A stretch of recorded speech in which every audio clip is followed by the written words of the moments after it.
dicas da semana. Caio, bom dia, seja bem-vindo aqui ao nosso Panorama 95. Bom dia, Marcos, bom dia, Geraldinho, bom dia, ouvintes do Panorama 95, mais uma sexta-feira trazendo um assunto relevante relacionado à odontologia no seu programa. A infecção dentária é um grande vilão, por exemplo, para quem procura um consultório? Marcos, esse assunto é um assunto muito interessante da gente tratar e um assunto que, diferente da maioria dos assuntos que a gente já trouxe aqui, que a gente já trouxe até assuntos relacionados à estética dentária, aos cuidados básicos no dia a dia, esse assunto é um assunto sério que a gente tem que tratar com um certo cuidado. Porque quando a gente fala de infecção dentária, infelizmente as pessoas ainda meio que desacreditam que essa infecção ela possa ser uma infecção tão perigosa como qualquer infecção em outra parte do nosso corpo. E isso, na verdade, é uma grande mentira. A infecção dentária é sim um risco, é sim um perigo, e a gente vai explicar isso para que as pessoas tenham de uma vez por todas esse entendimento e essa compreensão do risco que traz um dente infeccionado dentro de uma cavidade oral. Quais os perigos de uma infecção dentária? Primeiro, Marcos, a gente vai entender como é que funciona essa porta de entrada, como que funciona essa formação de uma infecção. Primeiro, entender que as camadas dos dentes são: primeira camada delas, o esmalte; segunda, dentina. E aí, a gente tem, Marcos, o contato com a polpa do dente, né, que é muito conhecida essa polpa. As primeiras camadas, o esmalte, por exemplo, ele é impermeável. É como se fosse uma camada fechada. Ele nem entra e nem sai. Ou seja, é ele que protege todo o nosso dente. A segunda camada já tem uma permeabilidade, porém ainda uma camada que é facilmente tratada. O grande problema é quando o processo inflamatório, o processo infeccioso, ele tem contato direto com a polpa dentária. Porque essa polpa dentária, ela é a inervação do nosso dente e ela é responsável pela nutrição e oxigenação desse elemento dentário. Então, tem oxigenação dentro desses canais através do nosso sangue, né? Do nosso sangue, que é bombeado pelo nosso coração e que chega através do nosso canal radicular, o canal do dente, através daquelas veias, artérias, e que chegam ali através daqueles capilares para irrigar aqueles dentes. E isso, quando a gente tem, por exemplo, uma bactéria que porventura cai dentro desse conduto, cai dentro desse complexo que é a polpa dentária e invade os canais radiculares, a gente tem agora inicialmente uma inflamação, né, e uma infecção em uma região que aí sim pode ser uma geradora de grandes problemas. Por quê?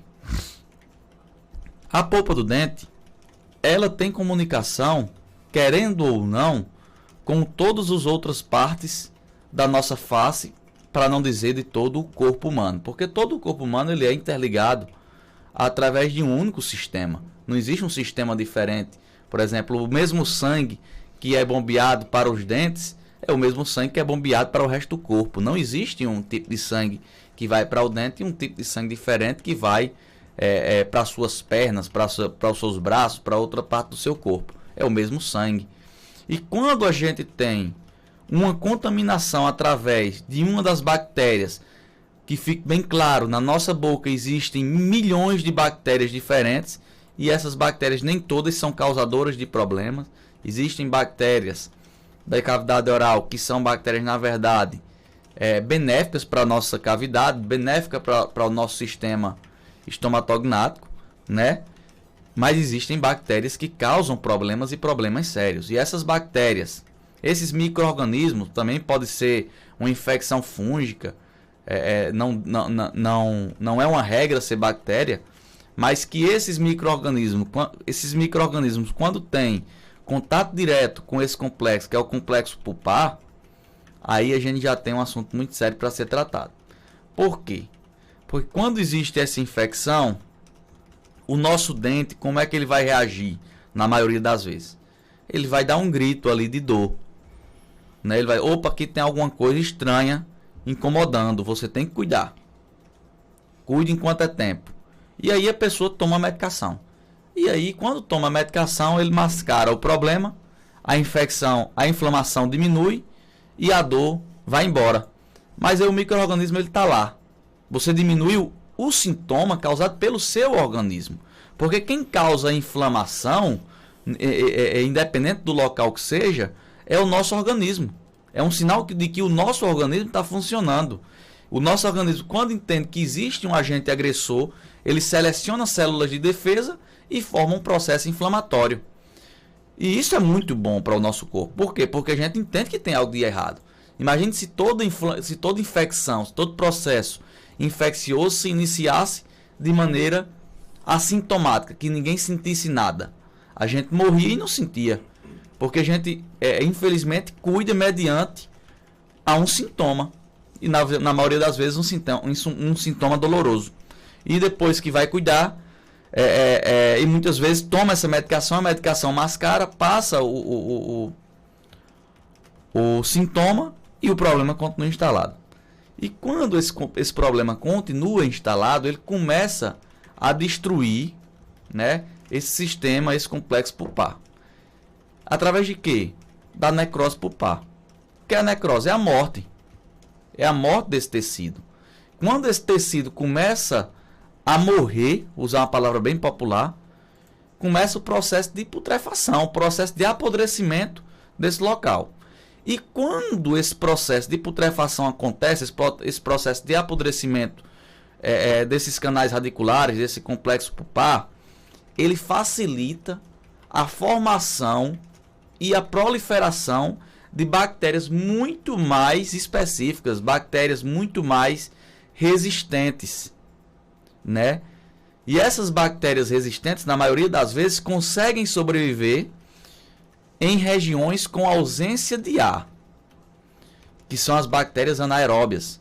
E essas bactérias, quando proliferadas em região que não necessita de presença de ar, o que é que isso quer dizer? Quer dizer que mesmo estando podre, mesmo não tendo oxigenação nenhuma através do sangue, ela consegue se desenvolver e se multiplicar.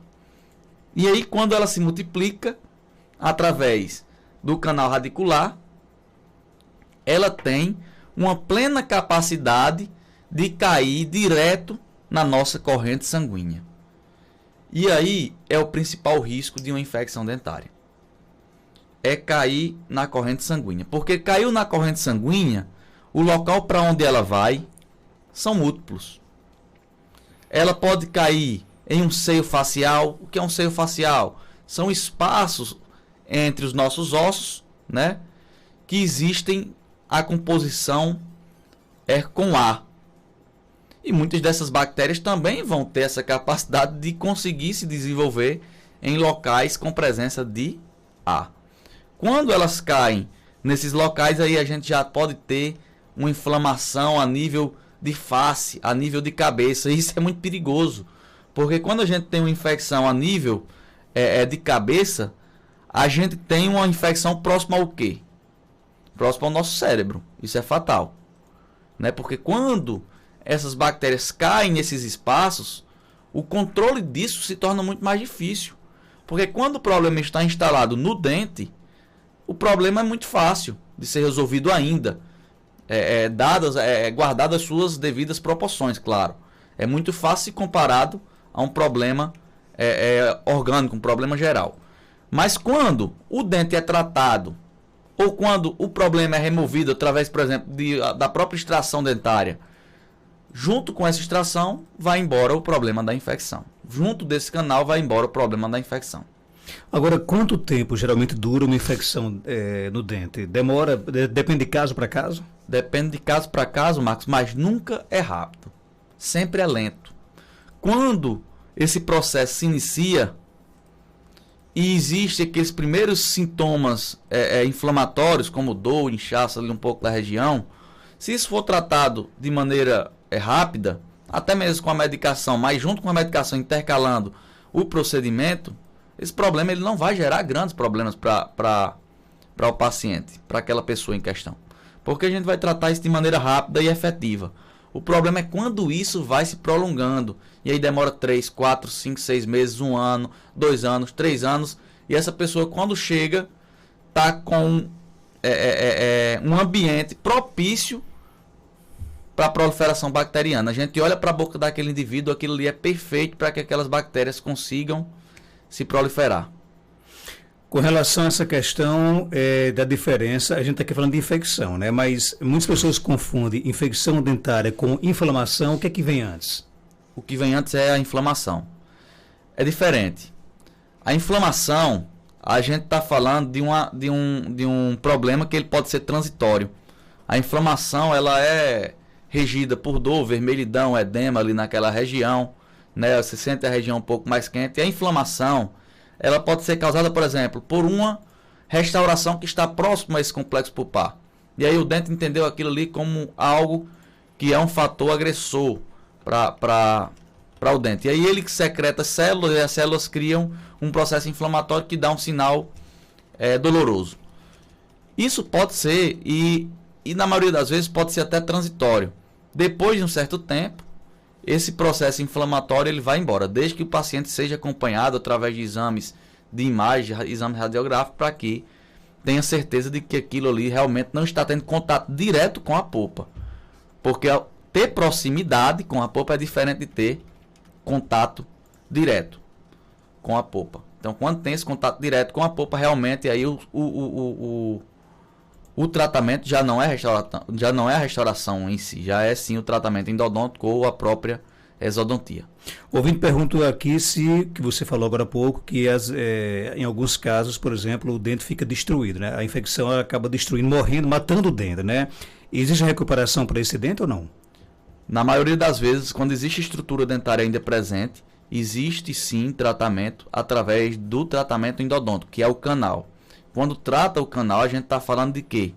Que as pessoas, quando fala somente de canal, a gente ainda só se atém a falar de que está preservando o dente. E além de preservar esse dente em boca, nós estamos também tratando uma inflamação com potencial de infecção e, na maioria das vezes, tratando já uma necrose pulpar, que é uma infecção já avançada, quando se diz respeito a nível dentário. E o passo para tratar esse problema é fazer o canal do dente, né? Remover essa estrutura que está doente, remover essa estrutura morta e substituir por um material biocompatível. Que aí o material biocompatível vai fazer com que o seu dente se recupere e o processo inflamatório infeccioso vá embora. Quando você ontem me mandou o tema, eu fui dar uma pesquisa na internet e eu vi que a infecção dentária ela pode ser porta de entrada para várias doenças, né? Quais são as principais, por exemplo? Eu vou falar de uma principal, que tem muita ligação. A endocardite bacteriana. Quando essa bactéria, isso aí é uma coisa que eu não vou dizer comum, mas que acontece muito. Assim, a nível nacional, a nível mundial, é um problema relatado em diversos artigos. É um problema até frequente quando se comparado a outros problemas relacionados à cavidade bucal. Quando essa bactéria, através do canal do nosso dente, ela cai na corrente sanguínea, e através dessa corrente sanguínea a bactéria vai lá viajando e cai numa válvula do coração, e esse processo infeccioso atinge esse músculo tão importante que é o nosso coração, esse órgão tão importante, isso vai causar uma infecção bacteriana nessa região que a gente conhece como endocardite bacteriana. E para tratar uma infecção em uma região tão nobre, tão específica, né, e tão delicada, aí o problema já é um pouco maior, porque já é um problema médico, né? Além de ser removido o dente, vai ter que ser feito um tratamento específico através de manobras, através de tratamentos já específicos que a medicina proporciona para se ter um sucesso, nesse caso já de saúde geral e não mais de saúde local, com relação ao nosso dente. Outro caso que pode acontecer é uma infecção a nível cerebral. É menos comum, mas se a gente procurar em alguns artigos, a gente percebe que isso existe já bastante. A gente conhece pessoas, todo mundo tem alguma pessoa em algum lugar que diz: fulano de tal morreu por causa de um dente que ele não cuidou e esse dente proliferou, essas bactérias proliferaram e aí atingiu, parece que foi a cabeça, o pessoal fala assim, com um pouco de dúvida. E na maioria das vezes, isso é o que aconteceu mesmo. Através de um problema dentário, você propiciou que aquelas bactérias ficassem mais fortes, mais resistentes, e elas conseguiram se proliferar e atingir uma área extremamente nobre e delicada também, que é uma região cerebral do nosso corpo. Então não é nem o dente, é a bactéria que ele pode provocar, né? Exatamente. Não é o dente que causa o problema, e sim a bactéria que destruiu aquele dente e que vai ganhando campo, vai ficando resistente e que vai destruindo outras regiões. Por isso que a gente está aqui toda semana falando da importância de você também ter esse cuidado com a sua higiene dental, né? Porque o grande causador de qualquer problema dentário nada mais é do que a higiene dentária, a higiene bucal. É você fazer a escovação, é você usar o fio dental e você procurar um dentista regularmente. E claro, eu quero aproveitar o espaço para dizer que eu não estou criando um pânico, né, Marcos? Claro. Para as pessoas. Isso, graças a Deus, ainda foge à regra. É a minoria dos casos que acontece isso. Mas a gente tem que ter o devido cuidado lá no início do problema para que isso não venha a se tornar um problema de saúde geral. O ouvinte quer saber aqui como escolher a escova ideal. A escova ideal é aquela que você melhor se adequar. Melhor do que a escova é a mecânica, a técnica imprimida. É você ter um pouco de paciência e escovar com calma. Eu sempre gosto de indicar escovas com cerdas macias e de cabeça pequena. Que aí ela consegue... aquela parte branca, né? Isso. Os fios da escova, os pelinhos da escova. Eu gosto de cerdas macias e com cabeça pequena, para que elas consigam adentrar em regiões de difícil acesso. E o principal, tão importante quanto a escova, é o uso do fio dental. Porque a escova não consegue chegar em regiões, por exemplo, entre o dente e a gengiva. Só quem chega é o fio dental. A escova, infelizmente, não consegue remover aquele resto de alimento que ficou preso ali naquela região. Então o ideal é usar os dois. O ideal é usar os dois, sempre. Ok, então, Caio, ele é odontólogo da Nova Caicó Sorridente, clínica odontológica localizada na Avenida Seridó, 384, no centro de Caicó, no coração da cidade, viu, gente? Telefone 998910201, 3421-4421. No Instagram você pode seguir, instagram.com/Caicó Sorridente. Obrigado, Caio, por sua participação. Obrigado, Marcos. Aproveitar o espaço para mandar hoje um alô. Toda semana eu estou vindo com um alô diferente. Essa semana é para um ouvinte do seu programa, ouvinte do nosso quadro também, Santana de Pincel, lá do bairro Boa Passagem. Santana de Pincel, no bairro Boa Passagem. Exatamente. Pincel é o quê? O esposo dela? Isso, esposo dela. Ok, então. Abraço, Santana de Pincel, né? Obrigado, Caio. Valeu, Marcos. 7h38.